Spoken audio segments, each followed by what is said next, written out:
Немаат многу обврски, но придобивките се големи. Нивните хонорари се движат од 500 до 1000 евра. Задача им е да ги советуваат носителите на најважните државни функции. Но прашање е колку нивните совети стигнуваат до ушите на функционерите. Тоа се посебните советници во министерствата, кои државата ја чинат околу 270.000 евра годишно. Оваа сума, до која дојде скуп, се троши за 34 посебни советници. Тие сега се ангажирани во 13 министерства. Нивната улога е да ги советуваат министрите и останатите носители на државни функции, зашто поефикасно да ги извршуваат нивните задачи. Министерот за информатичко општество и администрација, Дамјан Манчевски, вели дека не се работи за големи плати и истите не се голем товар за буџетот. Нивните плати се малку поголеми од просечна плата во државата, така што не се работи за некои големи плати. Вака кажете, вкупна годишна сума на пари може би звучи многу, но се работи за малку повисоко од просечната плата која што примаат граѓаните во Македонија.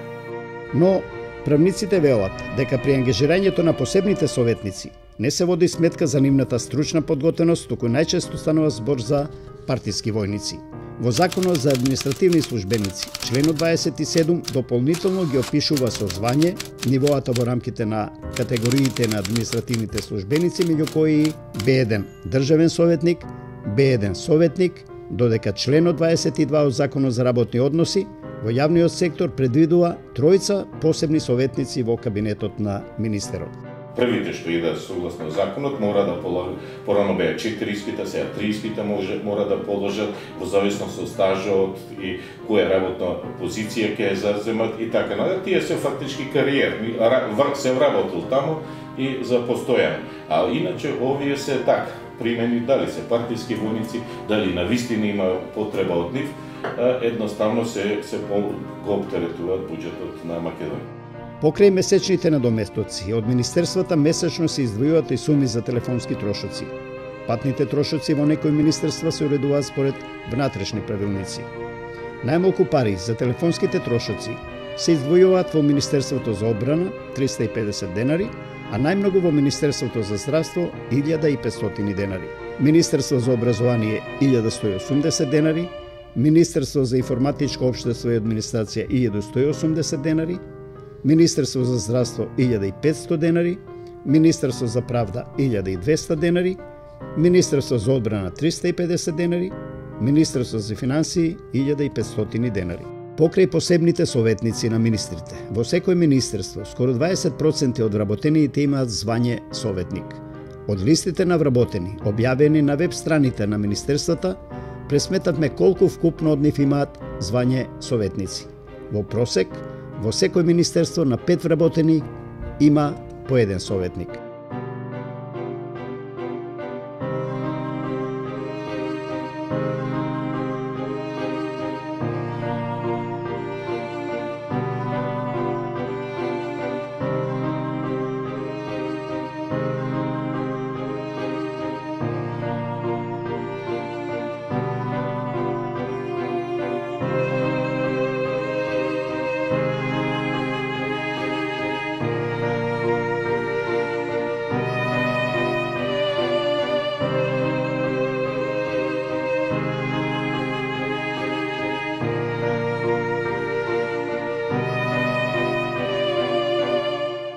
Неда Малеска Сачмаровска е извршен директор на Центарот за управување со промени со седиште во Скопје.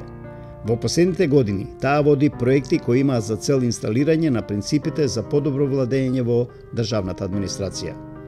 Таа вели дека клучен проблем кај нас во администрацијата е што постојат голем број на преклопувања во однос на надлежностите на разните категории на звања во институциите.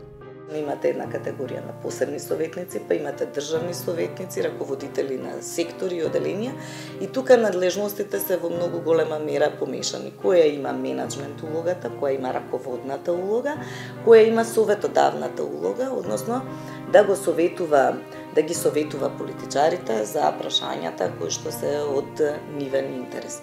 Тоа раздвојување на улогите е многу важно во администрацијата за да биде пофункционална и поефикасна. Од друга страна, министерот Манчевски посочува дека не постои поклопување помеѓу ангажманот или ингеренциите на посебните кабинетски советници со некој од вработените во администрацијата. не постои поклопување помеѓу ангажманот или ингеренциите на посебните кабинетски советници со некои од вработените во администрацијата. Посебните кабинетски советници, тие постоеле цело време во законот, се луѓе кои што се од довреба на министерот и неговите први соработници. Значи, правиме му за шеф на кабинет, обично лице за односи со јавност и можеби во зависност од одлуката на министерот. За правни работи или за меѓународна соработка обично се работи за таков тип профил на кадри. Но во јавноста остануваат отворени неколку прашања.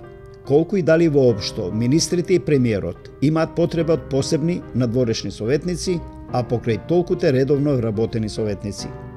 Дали имаат и кои се резултатите кои ги испорачуваат? Ако се сака да се удомат некои партиски војници, кој што беше, имавме случај 80, седат у влада, ништо не работат, едноставно агитираат за партијата,